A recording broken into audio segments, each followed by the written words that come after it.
Hello नमस्कार दोस्तों, हम यूजीसी नेट के लिए हमारा पेपर 1 जो है वो पढ़ रहे हैं। उसके अंदर आज हम चैप्टर जो हमारा 6 है, यूनिट 6 जो कि है लॉजिकल रीजनिंग पढ़ेंगे आज हम। इसमें हम आज आर्गुमेंट पढ़ेंगे, डिडक्टिव इंडक्टिव जो रीजनिंग होती है उसको पढ़ेंगे। सबसे पहले हम सिलेबस देख लेते हैं कि लॉजिकल रीजनिंग के अंदर हमें पढ़ना क्या क्या है। सबसे पहला होता है कि structure of argument, then evaluating and distinguishing the deductive and inductive reasoning. उसके बाद हमारी एनालॉजीज है, Venn diagram, Indian logic, then प्रमाणास and structure and kind of अनुमान।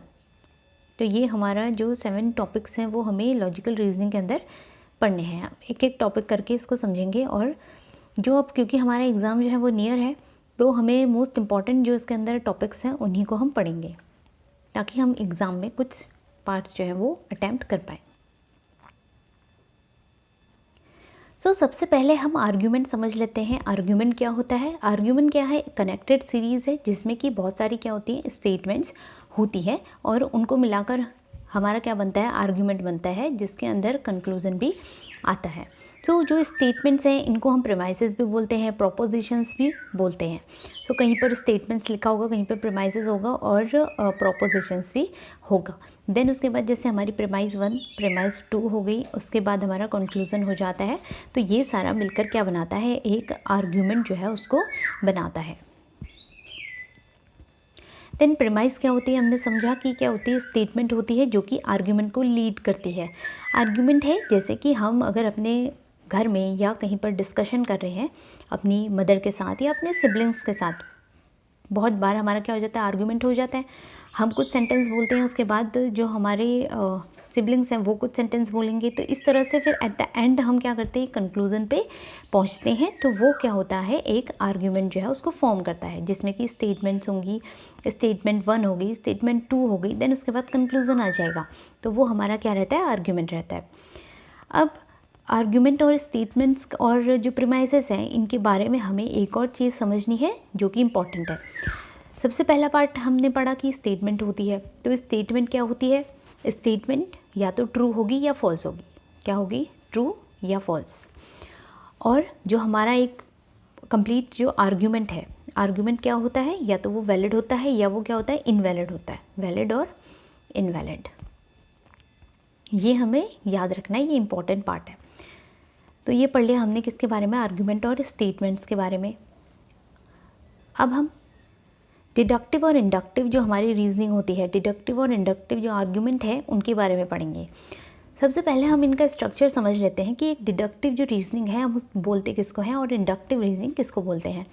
डिडक्टिव रीजनिंग कैसी है, वाटरफॉल की तरह है। वाटरफॉल होता है जो ऊपर से नीचे की तरफ बहता है ना। और इंडक्टिव रीजनिंग कैसी है, हिल क्लाइंबिंग है, हमें नीचे से ऊपर की तरफ चढ़ना है। डिडक्टिव रीजनिंग में पहले क्या दे दी जाती है, हमें एक थ्योरी होती है, एक जनरल स्टेटमेंट होती है, देन उसको हम अप्लाई कर देते हैं। तो वो हमारी कौन सी रीजनिंग है, डिडक्टिव रीजनिंग। थ्योरी होती है, देन हाइपोथेसिस बनती है, देन ऑब्जर्वेशन होता है और फिर कन्फर्मेशन जो है इसमें होता है। जैसे एग्जाम्पल के लिए हम समझ सकते हैं, जैसे मैथ्स में हम क्वेश्चन सॉल्व करते हैं, जब हम छोटी क्लासेस में होते हैं तो हमें जो फॉर्मूला है वो डायरेक्ट हम लगाते हैं क्वेश्चन में। जब हम बड़ी क्लासेस में जाते हैं तो हम उन्हीं फार्मूलाज को जो है प्रूव करते हैं। तो उनमें हम क्या कर रहे हैं, उसे इंडक्टिव मेथड से जा रहे हैं बड़ी क्लासेस में, कि हमें फार्मूला जो है उसको प्रूव करना होता है ना। और डिडक्टिव में कब होते हैं, हम सीनियर जूनियर क्लासेस में होते हैं, जहाँ पर कि हमें डायरेक्ट जो होता है वो थ्योरी फार्मूला जो है मिल जाता है और उसमें हम बस पुट कर देते हैं। एग्जाम्पल के थ्रू हम इसे समझेंगे, पहले हम थोड़ा सा इसकी थ्योरी समझ लेते हैं। तो ये हमारा था डिडक्टिव और इंडक्टिव रीजनिंग। अब जैसा कि हमने पढ़ा कि जो डिडक्टिव रीजनिंग होती है वो कैसी होती है, जनरल टू स्पेसिफिक होती है। पहले हम एक जनरल रूल जो है वो दे देते हैं, उसके बाद हम स्पेसिफिक की तरफ जाते हैं। अब हम यहाँ पर रूल की बात नहीं करेंगे, क्योंकि हम जो है इसको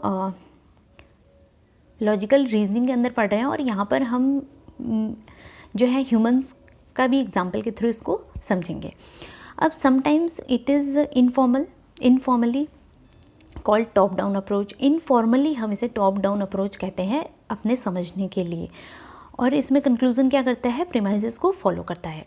डिडक्टिव जो रीजनिंग है वो इंपॉर्टेंट है, इंडक्टिव भी इंपॉर्टेंट है, पर डिडक्टिव रीजनिंग जो है इससे क्वेश्चन हमें ज़्यादा देखने को मिलते हैं।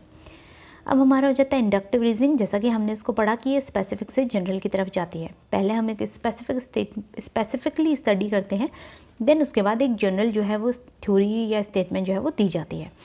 ये कैसी अप्रोच होती है? बॉटम अप अप्रोच होती है। Conclusion is likely based on premise and involves degree of uncertainty जो होती है वो इसमें रहती है इंडक्टिव रीजनिंग के अंदर। अब हम सबसे पहले डिडक्टिव रीजनिंग पढ़ते हैं।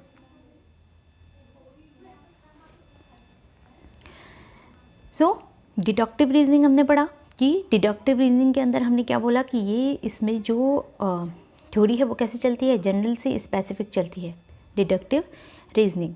तो एग्जाम्पल के थ्रू हम इसको समझते हैं। जैसे कि यहाँ पर हमें एग्जाम्पल दिया है प्रीमाइज 1, प्रीमाइज 2 एंड कंक्लूजन। तो ये सारा मिलाकर क्या बन गया? एक आर्ग्यूमेंट। ये हमारा पूरा आर्ग्यूमेंट है।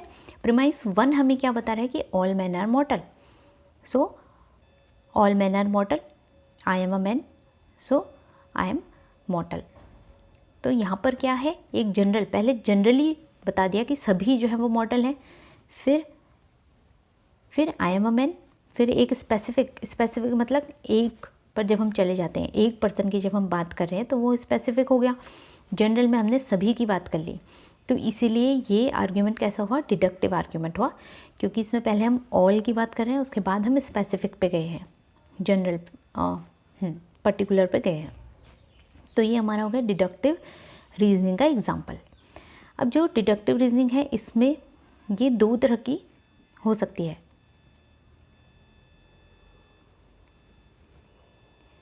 एक होती है इमीडिएट, दूसरी होती है मीडिएट। इमीडिएट जो इन्फेरेंस है इसके अंदर क्या होता है? सिंगल स्टेटमेंट होती है, उसी से कंक्लूजन जो है वो निकाला जाता है, तो वो हमारी कौन सी हो जाती है? Immediate inference. देन उसके बाद मीडिएट होता है जिसके अंदर की दो स्टेटमेंट्स होती हैं जिनसे कंक्लूजन जो है वो निकाला जाता है, तो वो हमारी मीडिएट हो जाती है। अब इससे पहले कि हम डिडक्टिव जो रीजनिंग है इसको समझें, पहले हम चार्ट समझ लेते हैं जो कि हमें डिडक्टिव इंडक्टिव दोनों के ही बारे में एक्सप्लेन करेगा। देन उसके बाद हमें ईजी रहेगा कि हम डिडक्टिव और इंडक्टिव जो रीजनिंग है उसको समझ पाएँ। सो हमने सबसे पहले क्या पढ़ा था? आर्ग्यूमेंट पढ़ा था कि आर्ग्यूमेंट जो है वो प्रीमाइज और कंक्लूजन से मिलकर बनता है, आर्ग्यूमेंट हो जाता है हमारा। और स्टेटमेंट कैसी होती है? ट्रू या फॉल्स होती है। और आर्ग्यूमेंट कैसा होगा? वैलिड और इनवैलिड होगा। अब यहाँ पर हम सबसे पहले समझ लेते हैं कि डिडक्टिव जो आर्ग्यूमेंट है, ये डिडक्टिव आर्ग्यूमेंट कैसा होता है? या तो वैलिड होगा या इनवैलिड होगा, और अगर वो वैलिड है तो वो साउंड या अनसाउंड होगा, और अगर इनवैलिड है तो वो सिर्फ अनसाउंड होगा। देन हमारा आ जाता है इंडक्टिव आर्ग्यूमेंट। इंडक्टिव आर्ग्यूमेंट कैसा होता है? स्ट्रॉन्ग और वीक होता है, या तो स्ट्रॉन्ग है या वीक है। देन अगर कोई आर्ग्यूमेंट स्ट्रॉन्ग है, अब यहाँ पर हम साउंड अनसाउंड नहीं कह रहे हैं, हम क्या कह रहे हैं इसमें? कोजेंट और अनकोजेंट कह रहे हैं। और वीक है अगर कोई आर्ग्यूमेंट तो हम उसको क्या कहेंगे? अनकोजेंट कहेंगे, जैसे कि हमने इनवैलिड को अनसाउंड कहा था। सो ये हमारा एक चार्ट है। अब हम इसको डिटेल में समझ लेते हैं कि इनवैलिड कब होता है, आर्ग्यूमेंट वैलिड कब होता है, साउंड कब होता है और अनसाउंड कब होता है। और फिर से हम अगेन चार्ट से इसको थोड़ा सा समझ लेंगे। ये चार्ट जो है वो इम्पॉर्टेंट चार्ट है। एक PYQ में क्वेश्चन है लास्ट जो हमारा दिसंबर में पेपर हुआ है उसका, कि जो आर्ग्यूमेंट है वो क्या होता है? वो वैलिड इनवैलिड होता है या ट्रू और फॉल्स होता है? सो आर्ग्यूमेंट क्या होता है? वैलिड या इनवैलिड होता है। अब हम डिडक्टिव आर्ग्यूमेंट समझ लेते हैं कि वो वैलिड कैसे होगा और इनवैलिड कैसे होगा।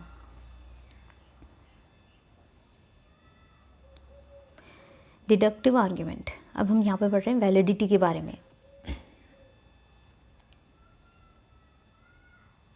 अब हम एग्जाम्पल के थ्रू जो वैलिडिटी है एक आर्ग्यूमेंट की उसको समझते हैं कि कोई आर्ग्यूमेंट वैलिड कब होता है और वो इनवैलिड कब होता है। अब हमें यहाँ पर एक एग्जाम्पल गिवन है कि all dog are dragon, all dog are dragon. तो हम इसे इस तरह से बनाएंगे, ये ड्रैगन हो गया इसके बाहर।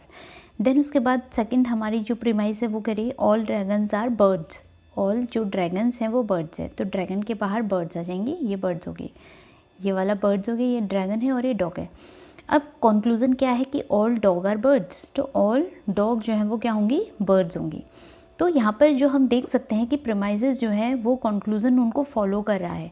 तो ये हमारा जो आर्ग्यूमेंट है ये कैसा होता है, वैलिड होता है और ये ट्रू भी है, ट्रू आर्ग्यूमेंट है और कैसा है, वैलिड है।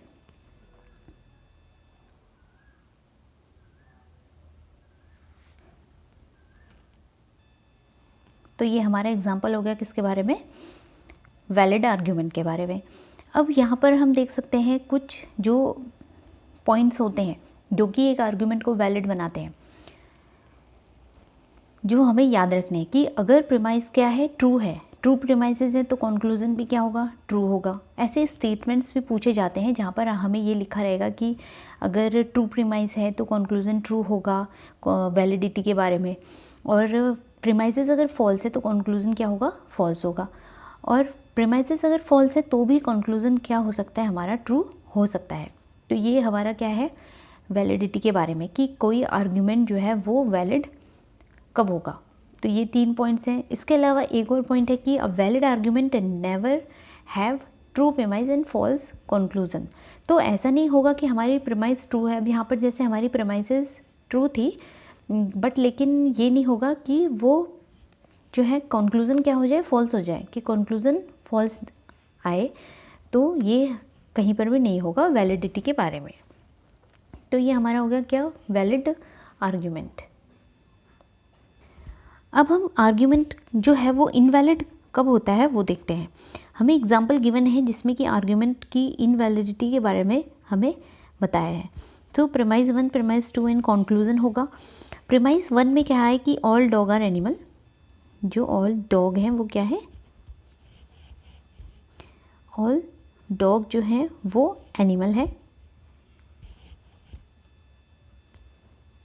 ऑल डॉग आर एनिमल, ये एनिमल हो गया। फिर कह रहे हैं कि ऑल कुलीज़ आर एनिमल। अब ऑल कुलीज़ जो हैं वो क्या है, एनिमल है, तो ये एनिमल के अंदर ही कुली आ जाएंगे। अब यहाँ पर कंक्लूजन कह रहे हैं कि all collies are dog, all collies are dog हैं, कंक्लूजन हमें ये बता रहा है। तो अगर हम आर्ग्यूमेंट का डायग्राम बना के यहाँ पर देखते हैं तो हमें दिखता है कि जो कुलीज़ हैं, ऑल कुलीज़ जो है वो डॉग नहीं है, तो ये कंक्लूजन जो है वो प्रीमाइसेस को फॉलो नहीं कर रहा है। तो इसलिए हमारा जो ये आर्ग्यूमेंट है ये क्या हो जाएगा, इनवैलिड हो जाएगा।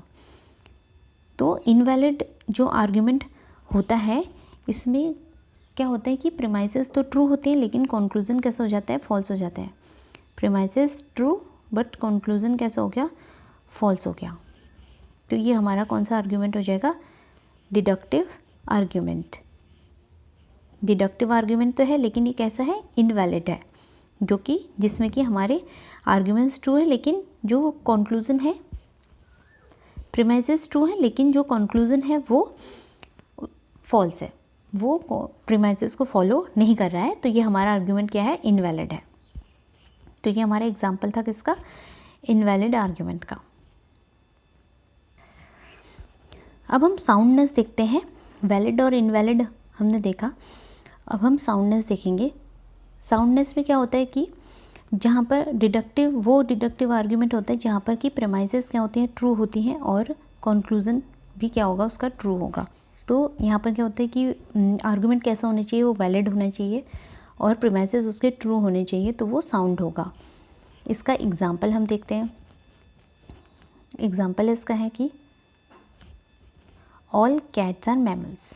सो ऑल कैट्स जो हैं वो मैमल्स होते हैं, और फिर उसके बाद ऑल मैमल्स आर एनिमल्स, सारे ही जो मैमल्स हैं वो क्या हैं, एनिमल्स हैं। तो ये हमारा डायग्राम बन जाएगा। और कंक्लूजन क्या कह रहा है, ऑल कैट्स आर एनिमल्स, तो सारे कैट्स क्या हैं, एनिमल्स हैं। तो ये इसे फॉलो कर रहा है, जो प्रीमाइसेस हैं उनको कंक्लूजन फॉलो कर रहा है, और प्रीमाइसेस ट्रू भी हैं कि सारे ही कैट्स मैमल्स होते हैं, और मैमल्स जो हैं वो एनिमल के अंदर आते हैं, तो कैट्स क्या हो जाएंगे, एनिमल हो जाएंगे। तो ये ट्रू है, ट्रू भी है और क्या है, वैलिड भी है। जब ये आर्ग्यूमेंट जो है वो वैलिड होगा और इसके प्रीमाइसेस क्या होंगे, ट्रू होंगे, तो ये साउंड हो जाएगा। इफ़ वैलिड होगा लेकिन प्रीमाइसेस क्या होंगे, फॉल्स होंगे, तो वो हमारा क्या हो जाता है, डिडक्टिव आर्ग्यूमेंट अनसाउंड हो जाता है। अब यहाँ पर हमने यहाँ पर देखा कि साउंड कब होता है, जब वैलिड होता है, premises support the conclusion, so all premises are actually true, तो प्रीमाइसेस ट्रू हैं, तो इसलिए ये क्या होता है, वैलिड भी होता है और साउंड भी होता है। अब हमने ऊपर एग्जाम्पल पढ़ा था डॉग, ड्रैगन एंड बर्ड का, वो एग्जाम्पल जो था वो क्या था, अनसाउंड था। अनसाउंड था क्योंकि जो डॉग हैं वो ड्रैगन तो नहीं होते और ड्रैगन्स जो होते हैं वो बर्ड नहीं होते, तो इसलिए ये क्या होगा, अनसाउंड होगा, नॉट साउंड। ये एग्जाम्पल जो था वो साउंड नहीं था, because it doesn't have true premises. लेकिन ये बट ये वैलिड होगा क्योंकि यहाँ पर जो प्रीमाइसेस हैं उनको कंक्लूजन फॉलो करता है, प्रीमाइसेस को कंक्लूजन फॉलो करता है, लेकिन ये इनवैलिड, फॉल्स होगा। वैलिड है लेकिन फॉल्स है, तो इसलिए ये क्या है, अनसाउंड है। और जब आर्ग्यूमेंट हमारा वैलिड है और ट्रू है तब ये क्या है, साउंड है, साउंड है। और जो इनवैलिड आर्ग्यूमेंट होता है वो क्या होता है, अनसाउंड होता है। इनवैलिड आर्ग्यूमेंट अनसाउंड रहता है। तो ये हमारा था डिडक्टिव आर्ग्यूमेंट के बारे में। अब हम इंडक्टिव आर्ग्यूमेंट देखते हैं। इंडक्टिव जो रीजनिंग होती है उसके अंदर हम बोलते हैं कि ये स्पेसिफिक से जनरल की तरफ चलता है। पहले हम स्पेसिफिकली स्टडी करते हैं, देन हम जनरल जो है थ्योरी पे जाते हैं। सो जो इंडक्टिव रीजनिंग है ये अनसर्टेन होती है और इसमें प्रोबेबिलिटी जो है वो होती है। 100% एक्यूरेट जो है वो इंडक्टिव रीजनिंग नहीं होती है। अब हम एग्जाम्पल के थ्रू उसको समझते हैं कि इंडक्टिव रीजनिंग जो है वो कैसे होती है। प्रीमाइस 1, मोस्ट पीकॉक्स ईट ओट्स। अब मोस्ट पीकॉक्स ईट ओट्स यहाँ पर कह रहे हैं, यहाँ पर ऑल पीकॉक नहीं कहा गया है। This bird is a peacock. अब ये बर्ड जो है वो क्या है, एक पीकॉक है, तो प्रोबेबली दिस बर्ड ईट्स ओट। तो इस तरह का जो आर्ग्यूमेंट हमें दिखेगा वो क्या होगा, इंडक्टिव आर्ग्यूमेंट होगा, जहाँ पर कि हमें मोस्ट प्रोबेबली जो वर्ड्स हैं वो दिखाई देंगे। तो ये क्या है, एक इंडक्टिव आर्ग्यूमेंट है। अब जो एक इंडक्टिव आर्ग्यूमेंट है वो स्ट्रॉन्ग कब होता है, जब उसके प्रीमाइसेस क्या होंगे, ट्रू होंगे। अब इंडक्टिव आर्ग्यूमेंट में हम स्ट्रॉन्ग और वीक बोलते हैं, या तो आर्ग्यूमेंट स्ट्रॉन्ग होगा या वीक होगा। डिडक्टिव में क्या बोलते थे, वैलिड और इनवैलिड। अब स्ट्रॉन्ग कब होगा, जब उसके प्रीमाइसेस ट्रू होंगे और कंक्लूजन भी प्रोबेबली क्या होगा, ट्रू होगा, तो वो हमारा इंडक्टिव आर्ग्यूमेंट हो जाएगा। कुछ और पॉइंट्स होते हैं जो हमें बताते हैं कि आर्ग्यूमेंट्स इंडक्टिव है और वो स्ट्रॉन्ग है, जैसे कि ट्रू प्रीमाइज होंगे कंक्लूजन भी ट्रू होगा, फॉल्स प्रीमाइज होंगे तो कंक्लूजन फॉल्स होगा, और प्रीमाइसेस अगर फॉल्स है तो भी कंक्लूजन जो है वो ट्रू हो सकता है। तो ये हमारे पॉइंट्स हैं, ये हमें याद रखने हैं। अब इसमें एक चीज़ है कि इसमें क्या नहीं होगा, ट्रू प्रीमाइज और फॉल्स कंक्लूजन नहीं होगा, कि हमारे प्रीमाइसेस तो ट्रू हैं और हम कह रहे हैं कि कंक्लूजन फॉल्स है, ये नहीं होगा। तो ये हमारा स्ट्रॉन्ग आर्ग्यूमेंट नहीं बनता ऐसे।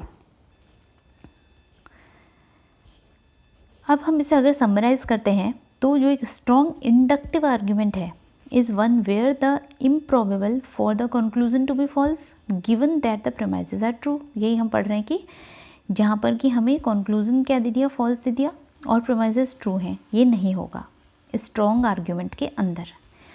और एक जो वीक इंडक्टिव आर्ग्यूमेंट होता है is one where the conclusion probably not follow from the premises if they are true. अब जो वीक आर्ग्यूमेंट है इसमें कंक्लूजन जो है वो प्रीमाइसेस को फॉलो नहीं करेगा, प्रोबेबली फॉलो नहीं करेगा। जो इंडक्टिव आर्ग्यूमेंट है उसमें प्रोबेबली वर्ड जो है वो हमें दिखेगा। अब हम इसकी कोजेंसी के बारे में पढ़ते हैं कि आर्ग्यूमेंट क्या होता है।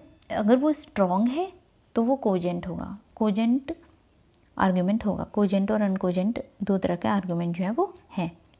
इंडक्टिव में, और वीक आर्ग्यूमेंट जो है वो अनकोजेंट ही होगा। अब कोजेंट आर्ग्यूमेंट कब होता है? जब आर्ग्यूमेंट स्ट्रॉन्ग होता है और उसके प्रेमाइसेस क्या होते हैं? ट्रू होते हैं, तो हमारा आर्ग्यूमेंट क्या होगा? कोजेंट होगा। इंडक्टिव आर्ग्यूमेंट, अब हम एग्जांपल देखते हैं यहाँ पर। Europa has an atmosphere containing oxygen. Oxygen is required for life, oxygen life के लिए रिक्वायर्ड है। सो यूरोपा हैज़ एटमॉस्फेयर, जहाँ पर कि ऑक्सीजन है। अब दिस देयर में भी लाइफ ऑन यूरोपा, तो यूरोपा में क्या होगी? लाइफ जो है वो होगी, क्योंकि वहाँ पर क्या है? ऑक्सीजन है। अब ये जो आर्ग्यूमेंट यहाँ पर था, ये क्या है? कोजेंट है। क्यों? Because it is inductively strong, ये स्ट्रॉन्ग है। If the premises were true then the conclusion would be true. यहाँ पर प्रेमाइसेस ट्रू है और कंक्लूजन भी क्या है? ट्रू है। प्रेमाइसेस थे और कंक्लूजन भी क्या है इसका? ट्रू है, कि जब वहाँ पर ऑक्सीजन है ही तो वहाँ पर लाइफ भी होगी, तो ये ट्रू हो गया। अब हम क्या कह रहे हैं? अब हम एक एग्जाम्पल हमने ऊपर पढ़ा था पीकॉक्स वाला, जहाँ पर कि हमें इंडक्टिव स्ट्रेंथ जो है वो बता रहा था। ये कोजेंट नहीं था, पीकॉक वाला जो एग्जाम्पल था वो कोजेंट नहीं था, because it does not have all true premises, क्योंकि उसके प्रेमाइसेस जो हैं वो ट्रू नहीं है, प्रेमाइसेस ट्रू नहीं है। सो इसलिए क्या होगा? वो जो आर्ग्यूमेंट है वो अनकोजेंट हो जाएगा, वो कोजेंट नहीं होगा। तो यहाँ पर क्या है? तो inductive argument is one in which it is improbable that conclusion is false given that the premises are true. ये हमने पढ़ा कि इम्प्रॉबेबल है कि कंक्लूजन अगर फॉल्स है तो प्रीमाइसेस जो है वो, अगर प्रीमाइसेस ट्रू है तो कंक्लूजन फॉल्स जो है वो नहीं होगा, ये इम्प्रॉबेबल है। तो ये हमारी हो गई किसके बारे में? Inductive argument. इंडक्टिव आर्ग्यूमेंट क्या होता है? ये अभी हम चार्ट जो हमारा है उसके थ्रू भी अच्छे से समझ लेंगे। इंडक्टिव आर्ग्यूमेंट क्या होगा? या तो वो स्ट्रॉन्ग होगा या वीक होगा। इंडक्टिव आर्ग्यूमेंट स्ट्रॉन्ग के अंदर या तो वो कोजेंट और अनकोजेंट होगा, कोजेंट और अनकोजेंट, और वीक आर्ग्यूमेंट जो है वो हमेशा क्या होगा? अनकोजेंट होगा।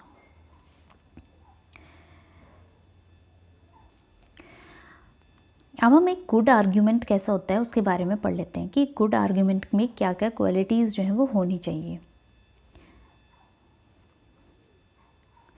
गुड आर्ग्यूमेंट जो है उसमें 2 पॉइंट्स होने चाहिए। एक तो वो स्ट्रॉन्ग होगा गुड आर्ग्यूमेंट, और उसके प्रीमाइसेस क्या होंगे? ट्रू होंगे।